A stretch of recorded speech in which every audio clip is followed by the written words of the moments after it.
Assalamualaikum warahmatullahi wabarakatuh.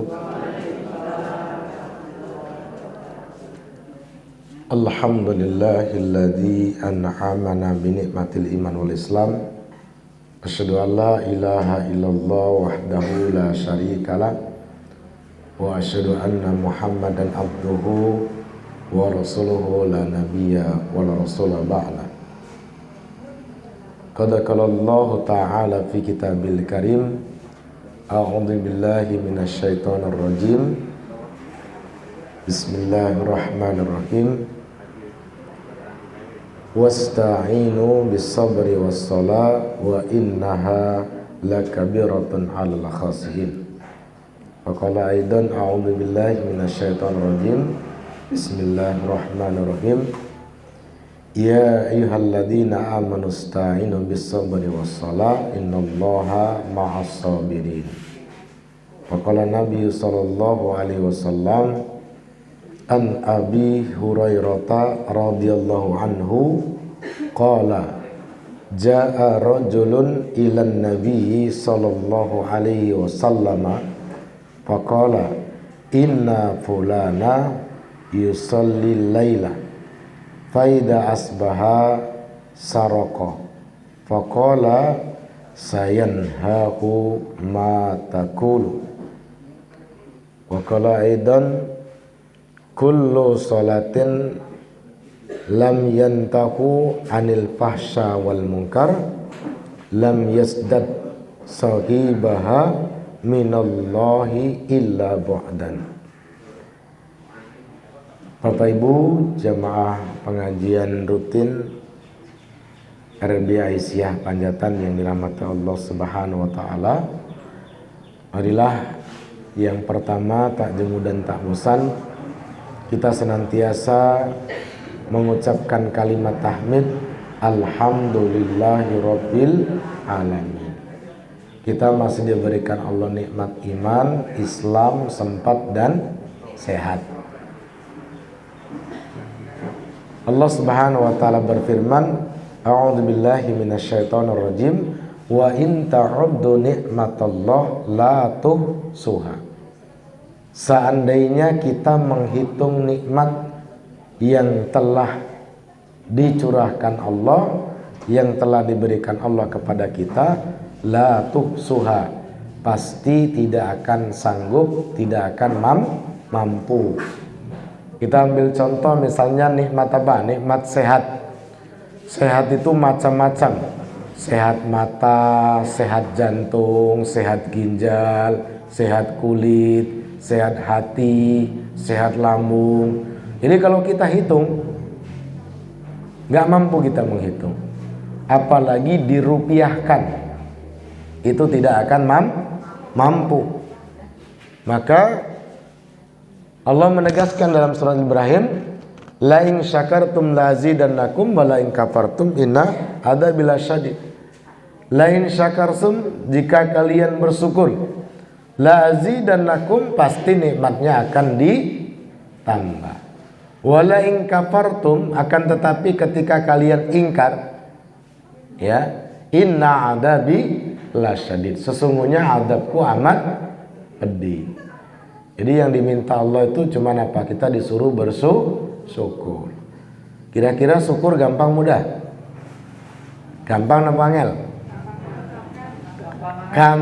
Gampang angel. Ya. Kalau misalnya kita dapat musibah, ya, satu sabar, ya, yang jadi penolong, duanya sholat kita, ya. Kenapa demikian? Karena sudah menjadi syarat dan ketentuan dalam ajaran agama kita. Jadi satu paket, sabar sama sholat. Ya, kalau sudah sholat ini, tapi kalau belum diperintahkan aqimis sholat wa atuz zakat, dirikan sholat, bayar zakat. Nah kalau sudah disuruh apa? Sabar dan mendirikan sholat. Lalu selanjutnya selawat salam kita sanjungkan pada Nabi kita baginda Muhammad sallallahu alaihi wasallam. Kenapa kita harus berselawat kepada Nabi? Karena sebagai wujud kecintaan kita kepada baginda Rasulullah. Terlebih generasi-generasi muda kita, ya, generasi-generasi muda kita saat ini sudah mulai mencintai, menyukai artis-artis, terutama artis luar Korea, ya. Ada kopi diwadain cup, satu gelasnya harganya Rp40.000. Berapa? Yang beli bukan saya, Bapak Ibu yang suka ngopi. Yang beli anak sekolah. Siapa mereka? Ya yang cinta, suka sama BTS. Nah, jadi gelas cupnya itu ada gambarnya BTS. Kalau kita minum kopinya, masih enak kopi ibu-ibu yang bikin, ya. Apalagi bikinnya ikhlas, ya. Tetapi kenapa mereka beli? Karena apa? Cinta, suka. Bahkan orang tuanya saja belum tentu fotonya ada di dompetnya, betul? Belum tentu foto orang tuanya ada di dompetnya. Apalagi kok di gelasnya dipoto, ya. Nah, sebagai wujud kecintaan kita pada Nabi, maka bersalawat. Kata Nabi, man tasabbaqa biqaumin, ya, siapa yang menyerupai terhadap satu kaum, ya, maka dia adalah menyerupai kaum tersebut, termasuk bagian kaum tersebut.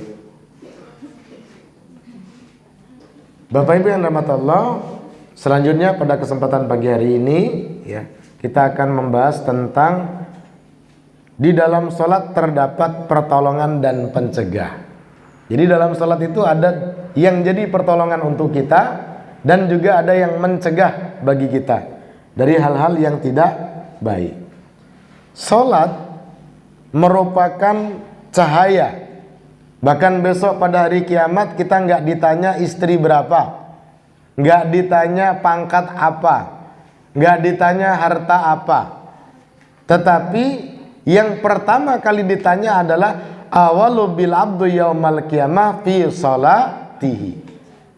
Pertama kali pada hari kiamat yang ditanya adalah masalah salat. Wa in saluhat saluhat sairu amali kull. Sekiranya salat itu baik, maka semua amalannya dianggap baik. Wa in fasadat fasadat jaz. Wa in fasadat fasadat kullu. Jadi kalau sholatnya itu rusak, berarti yang lainnya juga dikategorikan rusak. Kenapa? Sholat itu menjadi barometer. Lalu ada ungkapan begini, kalau saya sholat nomor 2, benar, karena yang pertama syahadat kan begitu, iya kan? Sholat nomor berapa? 2. Yang pertama adalah syahadat. Nah, kemudian di dalam surat Al-Baqarah, ya, surat yang kedua ayat 45, Allah berfirman, a'udzubillahi minasyaitonirrajim, wasta'inu bis-sabri was-shalah wa innaha lakabiratun illa 'alal khashi'in. Wasta'inu, ista'ana yasta'inu. Ya. Jadi diperintahkan salat itu apa? Menjadi penolong. Ista'inu, jadikanlah penolong bagi kalian semua. Apa yang pertama? Sabri. Bi sabri, sifat sabar. Kalau saya tanya, ada ungkapan sabar ada batasnya, benar apa betul? Hah? Sabar ada batasnya, benar apa betul? Yang benar sabar itu nggak ada batasnya. Ya.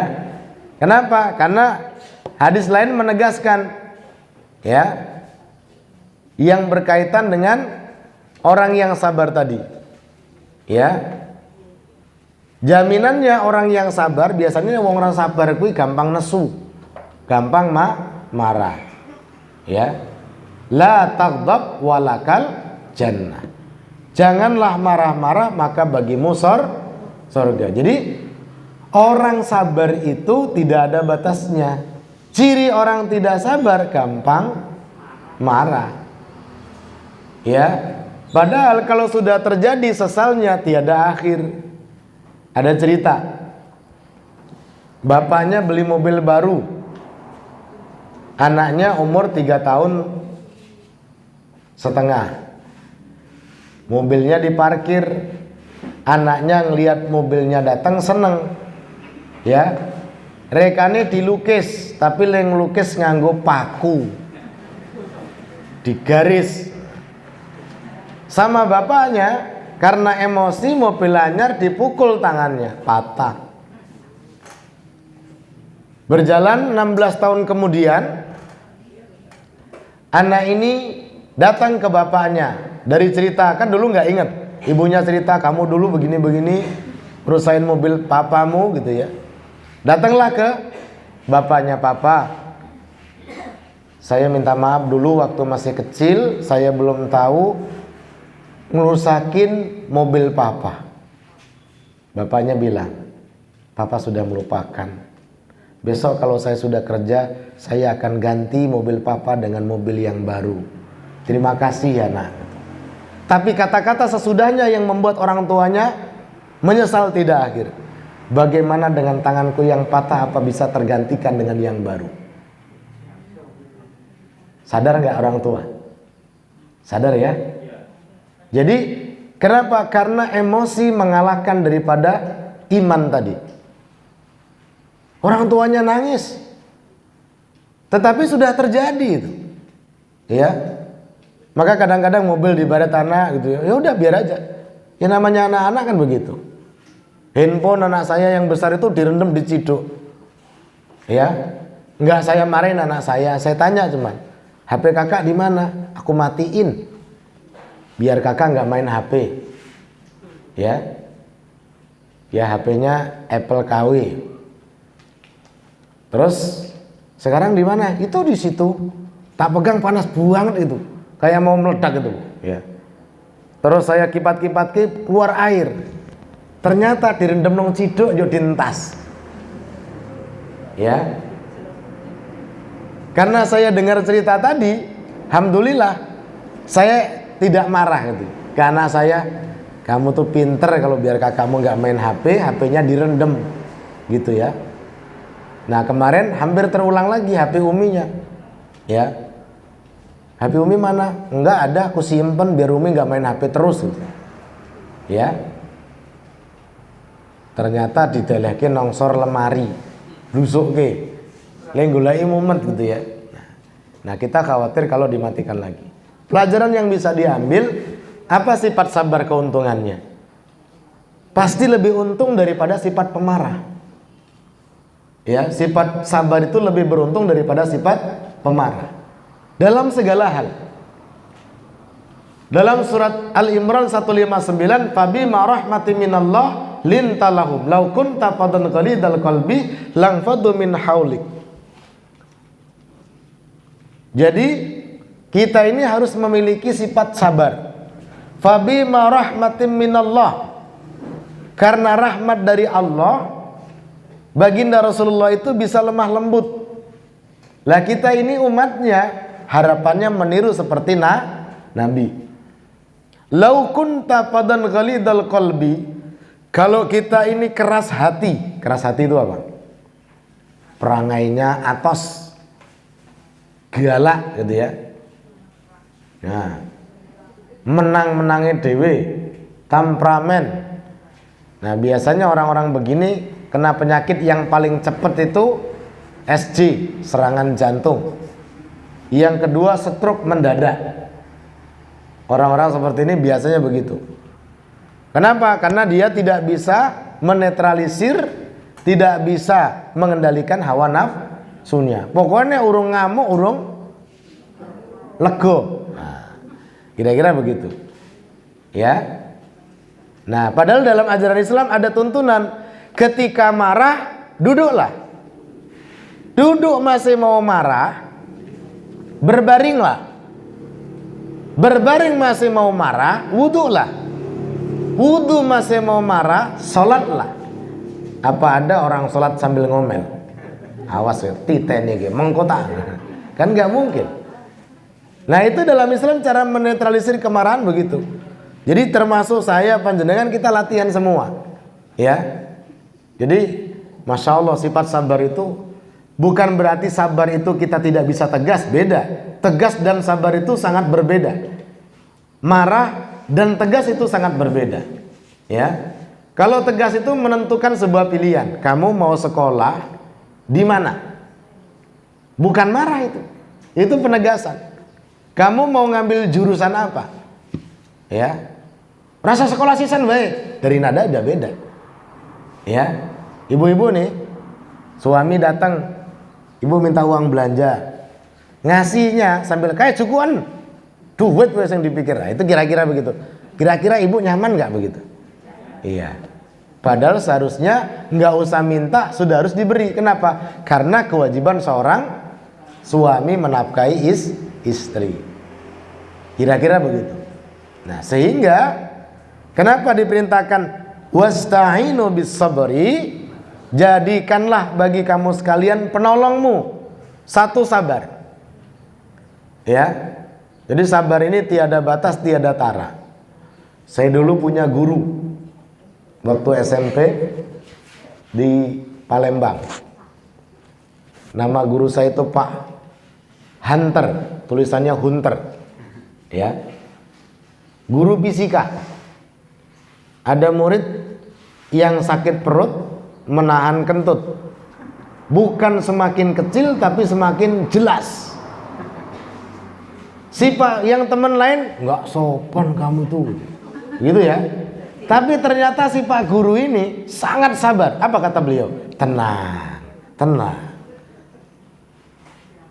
Itu harus dikeluarkan. Karena kalau tidak dikeluarkan bahaya. Dengan gayanya begitu. Dalam rumus kimianya namanya H2S. Apa Bu? Ya, karena kebetulan pelajaran fisika kan ada kaitannya sama kimia. Rumusnya H2S. Saya yakin teman kamu tadi itu sudah bermaksud untuk menahan diri. Tapi karena ternyata ditahan itu bukan semakin hilang, tapi semakin jelas. Tidak apa-apa. Ya, tidak apa-apa. Mengeluarkan angin itu sah-sah saja katanya. Tapi, nah dia etikanya bagus, tapi harus tepat. Di mana? Nah, paham ya? Ini sabar banget ini, nggak pakai marah-marah Bu. Kan biasanya ada guru murid ngentut ngono wis ngamuk-ngamuk. Ya, itu masya Allah. Ya. Nah, Bapak Ibu yang rahmat Allah. Yang kedua, setelah sabar adalah wassalah. Jadi salat ini jadi penolong. Kalau bisa dalam salat kita itu merasakan menghadirkan Allah. Ya. Misalnya ketika kita lagi ada masalah doa, iyyaka na'budu wa iyyaka nasta'in. Iyyaka, hanya kepadamu ya Allah. Hati kita ini merintih menangis di hadapan Allah. Wa iyyaka, dan hanya kepadamu ya Allah ista'inu.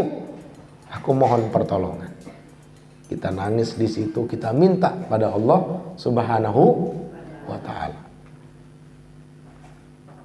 Kenapa kita diberikan ujian berbeda-beda?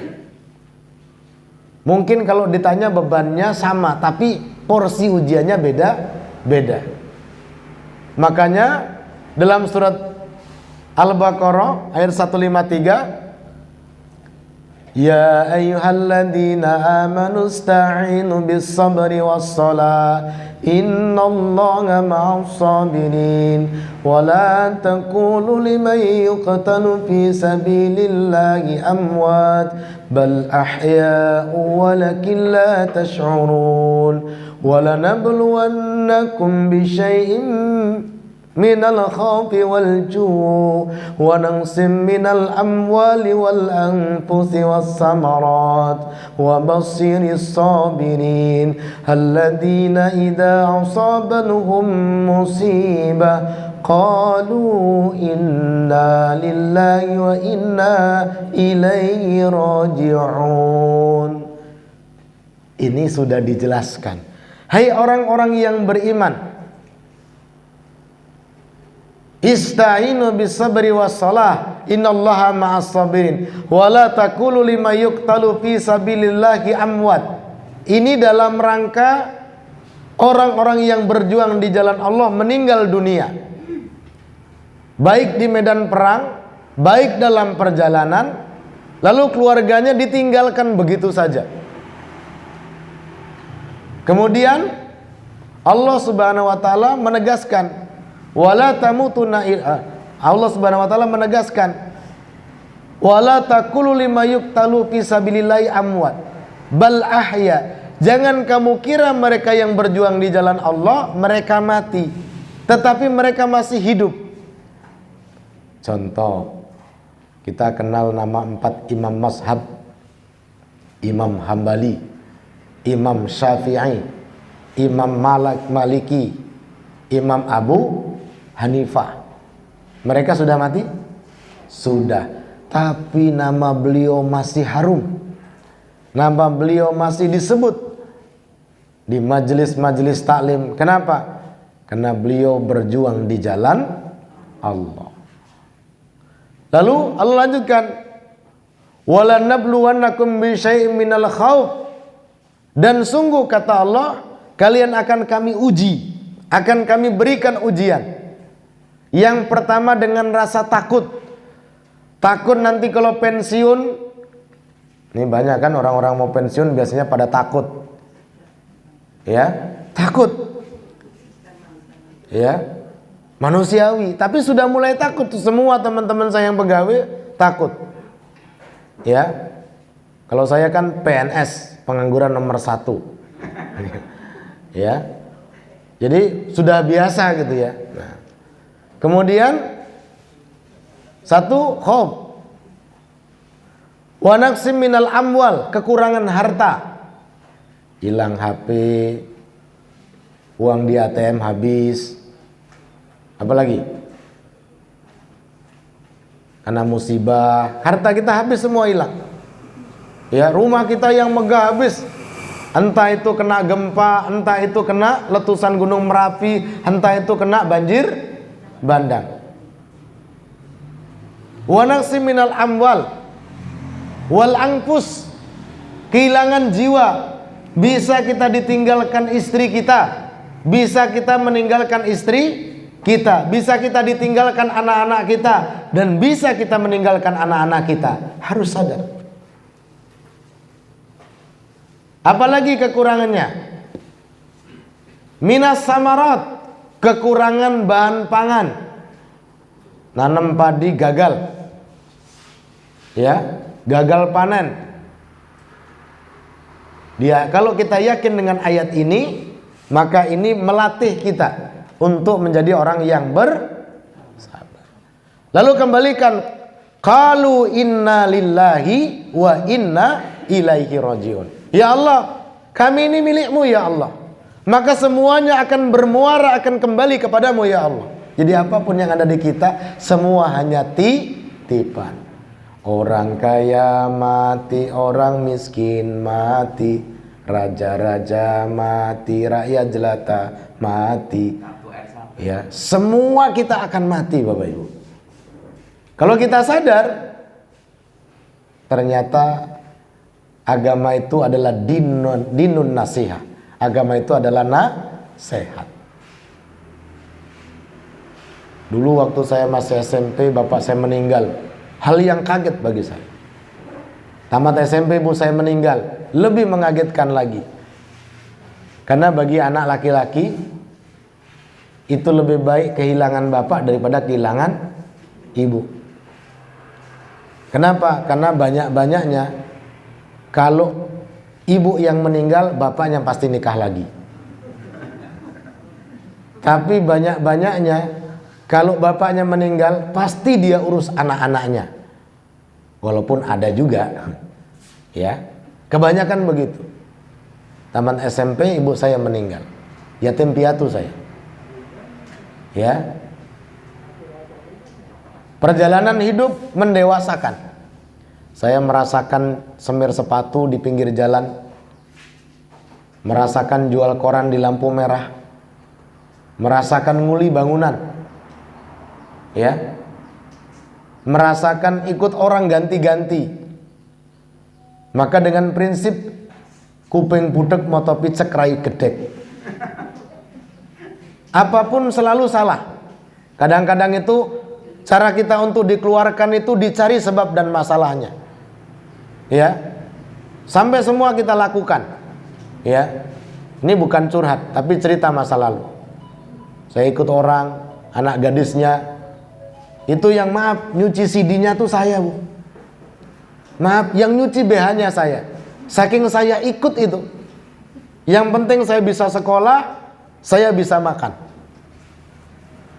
Jadi kalau saya hitung itu, saya ikut orang itu 17 kali. Berapa? 17 kali. Saya cerita ke anak saya. Ya. Abi dulu sekolah itu biaya sendiri. Ya. Perjalanan dari Jogja ke sini modalnya nekat, nggak ada siapa-siapa. Saya cuma ikut bis putra remaja, turun di PP Muhammadiyah Jalan Ahmad Dahlan dengan bermodalkan surat tugas belajar untuk menjadi thalabah pendidikan ulama tarjih Muhammadiyah. Itulah yang menjadi saya kuat sampai saya selesai, ya. Dan sampai hari ini kalau dibahasakan, ya besarnya di jalan seperti itu. Jadi kalau cerita anak jalanan saya udah ngalamin. Saya jual kopi bubuk di Kampung Rambutan, Pasar Senen, Tanah Abang, Pak. Jual apa? Kopi bubuk Semendo, terkenal kalau di Palembang. Ya, jualan saya, Bu. Berangkatnya nggak punya ongkos, bawa bajunya cuma 3 setel. Dicuci garing, nggo siji diumbah gantian. Nyucinya saja pakai sabunnya dihemat-hemat. Berangkatnya nggak pakai ongkos, nebeng mobil tronton. Kontrak sama sopirnya, yang penting jangan tidur. Bayangkan dari Palembang sampai Jakarta nggak boleh tidur, ngancani ngobrol. Jadi sopir itu senang diajak ngobrol. Kenapa? Kalau dia ngobrol kan nggak ngantuk, itu ya. Nah saya tertidur, keluarlah kebun binatang. Yaitu saya bilang kuping budak moto picek rai gede. Sampai Lampung berhenti, Bu. Makan, dibayarin. Ayo makan dulu, Dek, makan. Ya kita kan nggak tahu suruh makan apa, masuk orang makan kan ya dipilih yang enak-enak kan begitu. Apalagi saya anak yatim piatu kan begitu. Makan saya, dah makan diureng-ureng. Mangan ki yo kira-kira ora juga sing larang-larang. Wis mlebu weteng lho, Bu. Lah ya wong anak yatim piatu ya, Bu ya. Ora tahu mangan enak toh, Bu. Ya, ini bukan curhat tapi betul kisah perjalanan hidup saya. Berangkat lagi dari Lampung ke Jakarta, berhenti lagi di warung makan. Saya nggak turun, sajai mesake, diparani. Ayo makan dulu. Ya tapi pakai yang murah-murah saja, jangan yang mahal-mahal. Saya ngambil tahu sama tempe sayur gori. Itu pengalaman saya, Masya Allah. Ya, yaitu ternyata Bapak Ibu, kita itu punya cerita hidup masing-masing. Ya, sampai akhirnya saya menikah, melamar sendiri, seperti orang nggak punya siapa-siapa. Ya, nah ini bukan cerita, ini berkait dengan masalah sabar. Kalau menangis air mataku sudah kering, Bu. Kalau orang bilang ketika saya jadi guru, ibunya si A meninggal, ibu saya udah meninggal duluan. Kalau dia cerita bapaknya meninggal, bapak saya udah meninggal duluan, saya bilang begitu. Jadi air mata saya itu sudah kering kalau saya bahasakan begitu. Saking apa? Sudah biasanya menderita dalam kesulitan. Maka ungkapan pepatah mengatakan berakit-rakit ke hulu, berenang-renang ke tepian, benar adanya. Nggak cuma cerita. Jadi kalau anak-anak sekarang, kalau disuruh dia dapat tantangan, belum tentu sanggup, Bapak Ibu. Saya SMA, sekolah itu, karena sekolahnya di SMA Muhammadiyah 5 Palembang, masuknya jam 1, saya jam 8 sampai setengah 12 nguli, Bu. nguli ngaduk semen, melu nglepo, pasang boto, elek-elek ya iso nukang, Bu. Ya. Berapa tahun? 3 tahun, Bu. Sudah matang, Bu, saya. Nyambung pipa, nyambung kabel gitu. Kira-kira begitu. Ya. Itu pengalaman, Masya Allah kalau ingat. Jadi sampai mohon maaf ketika hari Minggu libur, ini bukan curhat, saya bercerita masalah sabar tadi. Hari Minggu libur, saya nebeng orang jual bakso. Jadi kalau jual bakso di Palembang itu beda sama di Jogja. Kalau di Palembang itu jual bakso bawa mangkok sama sendok aluminium, bukan sendok stainless ya. Itu mangkoknya ditabuh keliling kita di perumahan, teng gitu keliling ya. Nanti ada orang pesan bakso 2, kita kirim. Bakso 3 kirim. Caranya begitu. Kalau laku 30 porsi, saya dapat upah 1. Zaman dulu 5.000. Satu porsi itu dapat 5.000 rupiah. Kalau saya mampu menjual berapa? 30 porsi. Ya. Nah, ketemulah teman SMA saya. Ya. Ketika ketemu, teman sekolah saya kebetulan perempuan. Saya lari, nyumput, malu kan, Bu ya? Cewek, saya laki-laki kan malu gitu. Nyumput. Besok sekolah ditanya, aku kemarin lihat kamu loh di sana. Ah, enggak, bukan saya itu. Salah itu kali, saya bilang gitu. Ya. Ternyata minggu depannya ditunggu, Bu. Ketahuan bener saya. Ya. Ternyata dia lebih simpatis setelah dia tahu. Saya cerita semuanya. Saya nggak punya bapak ibu, gitu ya. Saya tinggal di panti asuhan. Dulu di panti bapak ibu hanya sekedar penampungan saja. Ya, tidak seperti sekarang anak panti semua diurusi, ya. Ada semua. Dulu nggak ada bapak ibu. Kalau pagi habis subuh saya keluar jual koran. Jual apa? Koran. Ini bukan omong kosong, demi Allah. Ya. Maka saya cerita dengan anak-anak asuh itu, kalau kalian tuh sudah enak sekarang. Ya, kami tinggal di panti, masaknya pakai kayu bakar, jam 3 melatoi kayu. Ya. Kalau sekarang tinggal ceklek gitu. Ya enggak? Gitu saja males. Ya. Masa udah pakai rice cooker tinggal nyuci, mususi beras, dijeglekin matang, itu aja males. Ya. Ya itulah pernah-pernah kehidupan. Jadi kalau dibilang punya pengalaman banyak. Sampai anak saya ketika baca buku harian saya, ketahuan tuh ada saya tulis itu. Anak saya nomor 1 nangis. Ini bener Bi ceritanya Abi? Iya bener, nggak bohong, nggak rekayasa. Abi nulis itu sambil nangis. Saya bilang begitu. Ya. Nah jadi apa tadi? Jadikanlah sabar dan sholat itu penolong. Kemudian berikutnya yang menjadi kabar gembira bagi kita apa? Innallaha ma'as, Allah itu menyertai bersama orang-orang yang sabar. Kemudian dalam surat Al-Ankabut Allah berfirman, a'udzubillahi minasyaitonirrajim, ayat 45 ya. Inna salata tanha 'anil fahsya'i wal munkar. Salat itu harus menjadi pencegah dari perbuatan fahsya. Fahsya itu apa? Bukan temannya ungu. Ya. Jadi fahsya itu adalah perbuatan keji, segala dosa besar dan hina berupa maksiat ya yang disukai jiwa. Ya. Sedangkan mungkar segala maksiat yang diingkari oleh fitrah. Contoh misalnya keji disukai dengan jiwa. Ya. Kita senanglah dengan, maaf ya, mobil-mobil mewah, rumah bagus, betul nggak? Ya. Sehingga kadang-kadang ketika tetangga ganti motor kita demam. Ketika tetangga bangun rumah kita jangan-jangan stroke dia. Kenapa? Ya karena ada sifat dengki, ada sifat iri. Ya. Kemudian Bapak Ibu yang rahmat Allah Subhanahu wa taala, nah, salat itu sudah seharusnya ya menjadi pencegah dari keji dan mungkar. Saya pulang ngaji, ketemu ibu-ibu yang masih seumuran sama saya atau lebih muda di atas saya. Pasti nggak saya ajak, walaupun mobil saya kosong.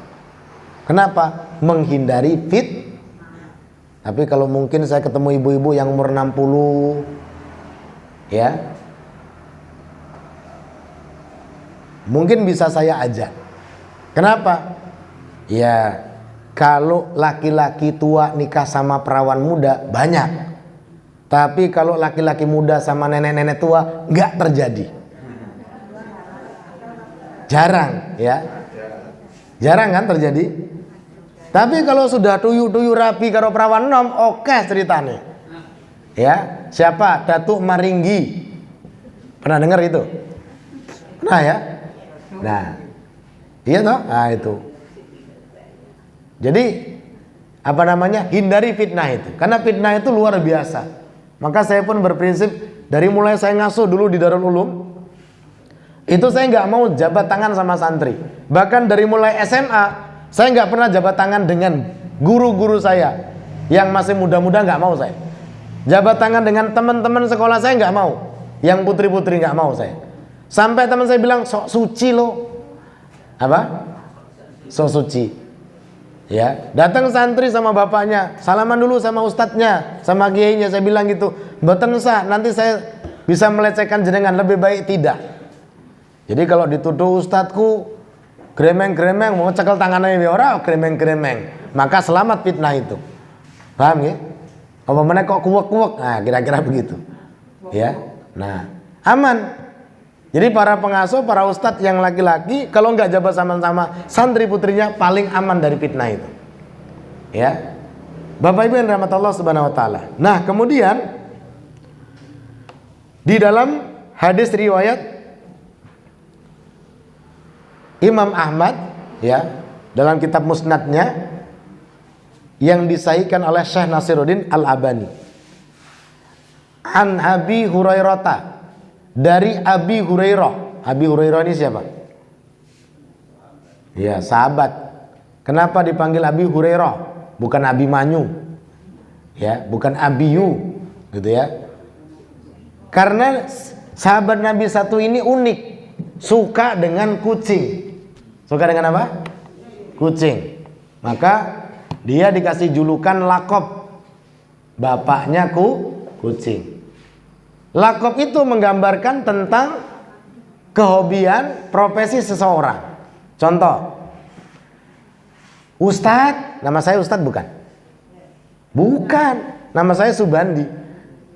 Tapi kalau saya dipanggil Ustadz, saya noleh, nama saya kan bukan Ustadz. Lagi, bakul tempe, mampir ora? Mampir nggih? Tahu, teko toh? Sayur, emang sayur jenenge? Bukan kan? Profesinya sebagai pedagang sayur. Nah, ini menunjukkan profesi. Nah, sahabat Nabi Abu Hurairah ini juga sama, hobi senangan kucing. Ya. Qala berkata, ja'a rajulun, telah datang, ini fi'il madhi. Ja'a, telah datanglah, rajulun, seorang laki-laki, ilan nabiyyi sallallahu alaihi wasallam, kepada Nabi sallallahu alaihi wasallam. Faqala, seraya berkata, inna fulana, menceritakan ada seseorang fulan itu di samping sholat 5 waktu sholat lail juga.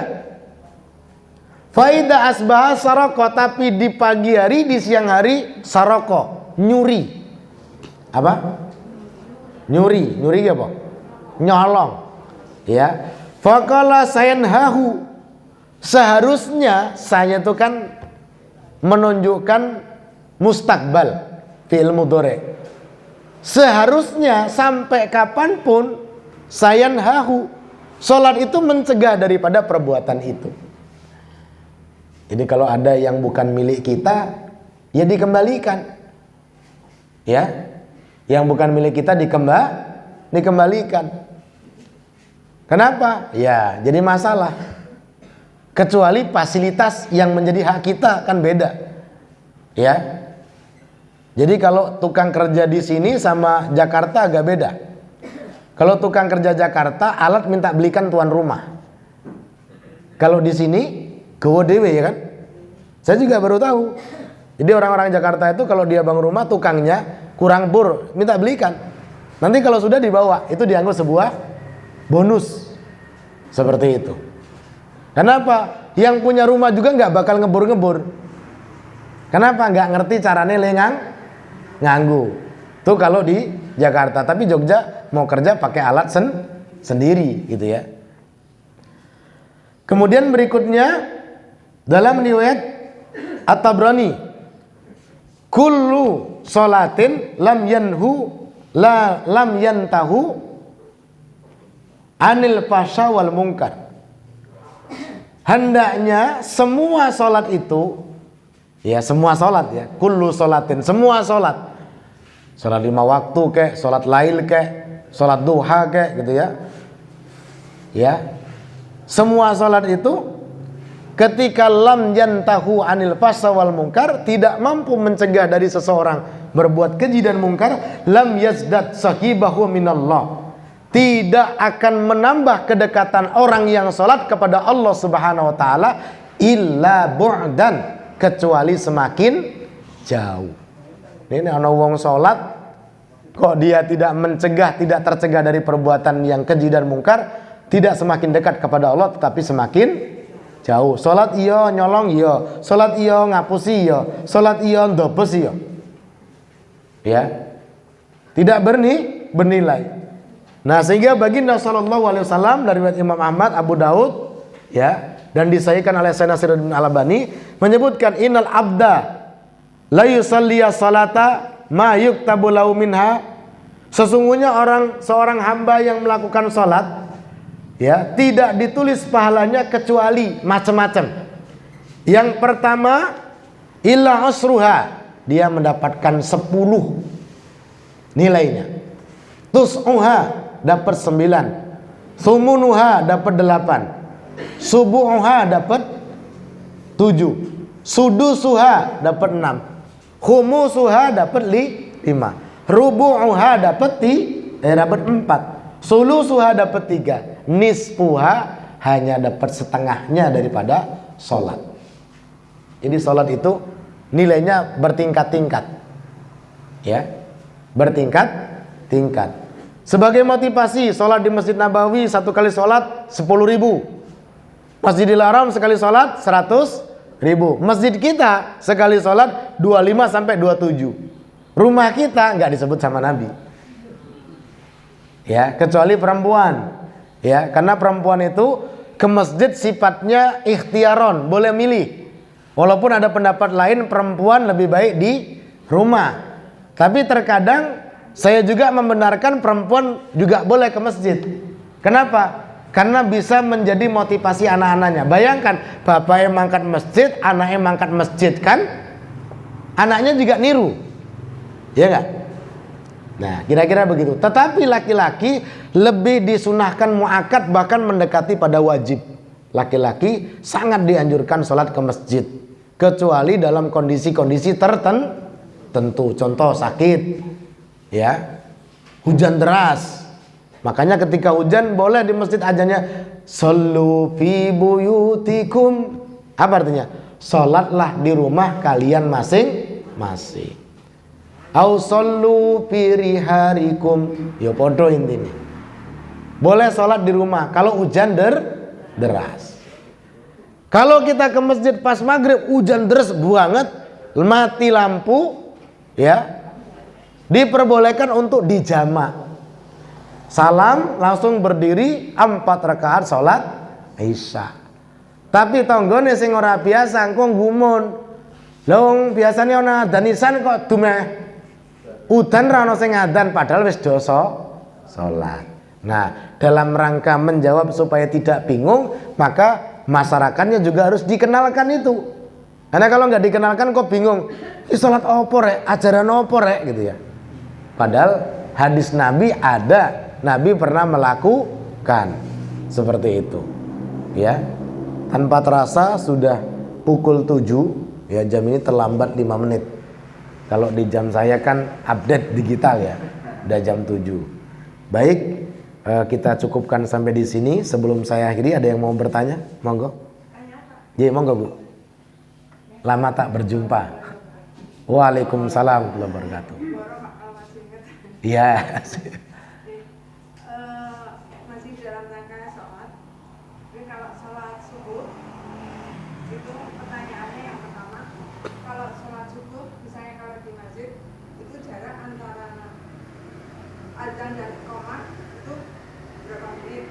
Mungkin dibandingkan dengan saya pernah dengar juga kalau sholat subuh antara azan dan iqamah itu lebih panjang dibanding dengan mungkin sholat yang lain, karena mungkin kita masih menunggu ada sholat yang ada sholat dua sholat antara tahiyatul masjid dan dua sholat sebelum sholat sekian, yang sholat fajar itu kan lebih utama. Kemudian yang kedua, seandainya kita dari rumah itu mungkin sudah azan dan di sana itu karena komatnya itu lebih cepat sehingga kita baru melaksanakan 2 rakaat.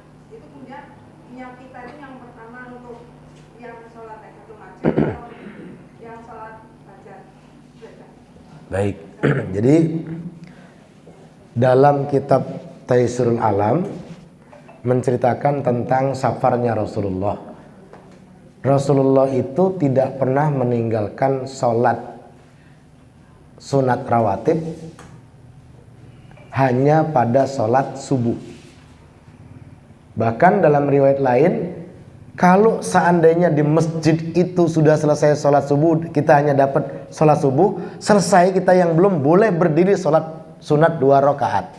Tapi harus tahu jamaahnya. Kalau enggak dibilang, ki sholat opo rampung subuh kok sholat meneh. Nah, ada itu dalilnya ada. Ya, tapi orang bendino. Ya, orang bendino. Nah, kalau ditanya berapa menit jeda antara adzan dengan iqamah, sebetulnya sholat sunat rawatib itu, sholat sunat-sunat yang lain itu lebih dianjurkan di rumah. Ya, tapi masalahnya nek sholat nang omah ketinggalan nang masjid. Akhirnya berangkatlah ke masjid dan dapat sholat sunatnya di masjid. Lah kalau sholat subuh dianjurkan Nabi yang pertama pada rakaat pertama untuk memanjangkan bacaan surat-suratnya. Untuk apa? Dalam rangka menunggu jamaah yang di belakang yang belum sampai. Ya, khusus pada sholat subuh. Nah, kalau nanti kita datang, misalnya dapat sholat sunat, baru pertama nih tahiyatul masjid, pengen lagi sholat qobliyah misalnya, ya, tapi sudah habis waktunya habis, ya sudah nggak apa-apa, ya. Kalau saya sudah mepet sholatnya sholat qobliyah kalau sudah mepet, ya. Kan perintahnya tidak boleh duduk sebelum sholat. Jadi kalau kita sudah sholat, mau qobliyah dulu kek, mau tahiyatul masjid dulu kek, ya, itu sebuah pilihan. Tetapi kita sudah melaksanakan salah satunya karena kebetulan waktunya habis. Bahkan kita lagi sholat sunat pun waktunya habis, titit bisa itu ya. Nah, kemudian segera diokomakan komandang, batalkan. Kita sudah dapat pahala sholat qobliyahnya. Sudah dapat pahala sholat qobliyahnya. Ya. Nah, kadang-kadang sing disalahke sapa? Muazinnya. Ambongan tani sithik ta Mas, wong karek sithik menawa koyo lho, selak komat. Diseneni. Ya. Lah kalau semuanya model nawar begitu, salatnya saya mundur. Ana sing teko meneng, salat. Ana tekone salat ora rampung-rampung. Nah, maka diambil jalan tengah. Gimana jalan tengahnya? Yang rumahnya jauh datanglah lebih awal. Saya rumahnya jauh dari Asyam tadi ke Masjid Baitur Rahim tempat Pak Agus Jumantri. Berangkatnya jam 4.10. Ya. Saya terjebak galian jalan. Lah saya sudah ngetan, rekane milir arep ngidul. Ternyata wis digali, muter saya pakai Google Map mau jalan pentas, diputerke sing dalan arah ke SMK Panjatan itu. Ya segeri. Ya, nah seperti itu. Jadi boleh ibu memilih salah satunya, gitu ya. Nah, kalau boleh tahu jaraknya jenengan sama masjid berapa menit? Hah? Oh cedak. Ya, ya, ya karena malam minggu kan kesiangan biasa. Iya, iya. Oh enggak, iya. Ya, jadi gitu caranya. Jadi kita siasati ya kita harus rela. Kalau memang kita telat ya wes karena kesiangan ya enggak? Kira-kira. Ya saya jujur, kadang-kadang itu masjidku di atas, Bu. Pernah saya udah capek banget itu.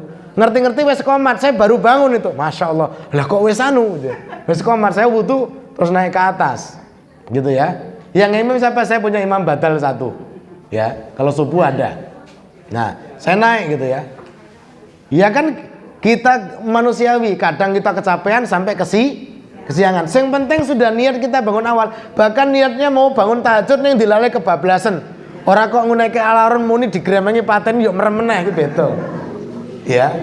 Beda ceritanya gitu ya. Nah itu. Nah, jadi semuanya bisa disepakati. Jadi kalau di tempat saya jarak antara adzan dan iqamah kurang lebih 7 menit. Lumayan lama itu. 7 menit itu lumayan lama. Ya. Karena biasanya kalau di tempat kami itu lebih banyak orang datang lebih dulu karena semuanya musafir. Rata-rata musafir. Karena musafir ketika masuk dengan adzan dia mampir langsung untuk sholat. Ya. Nah, memang banyak yang bilang begini. Menurut saya ada benarnya juga ada tidak benarnya. Kira-kira Ibu nanti gimana sama Bapak? Jadi rumah dekat itu sering telat. Sepakat nggak kira-kira? Nenek sing ngadoh ora malahan. Iya, kadang itu tadi pikir-pikir juga benernya gitu ya. Saya ngisi ngaji, pengajian itu, ya. Yang rumahnya jauh udah datang, Ibu mana? Saya jauh sana Pak. Ngisi saya di Kokap itu. Lah Ibu, mana jauh gitu ya? Semuanya pada jauh-jauh. Yang baru datang itu lagi omae cecer masjid ya. Ya karena urung dimulai urung teko kan gitu ya. Nah, beda sama orang jauh kan begitu. Nah, artinya monggo lah nanti jenengan yang bisa ngatur lah gitu ya. Jadi nggak apa-apa. Artinya ya memang kondisinya seperti itu. Waktunya memang perlu disepakati. Sekarang kan itu ada adzan Muhammadiyah 8 menit dari adzan biasa. Ya sudah mau pakai itu apa bukan kan gitu. Ya. Nah itu. Nggih, wallahu a'lam bishawab. Assalamualaikum warahmatullahi wabarakatuh.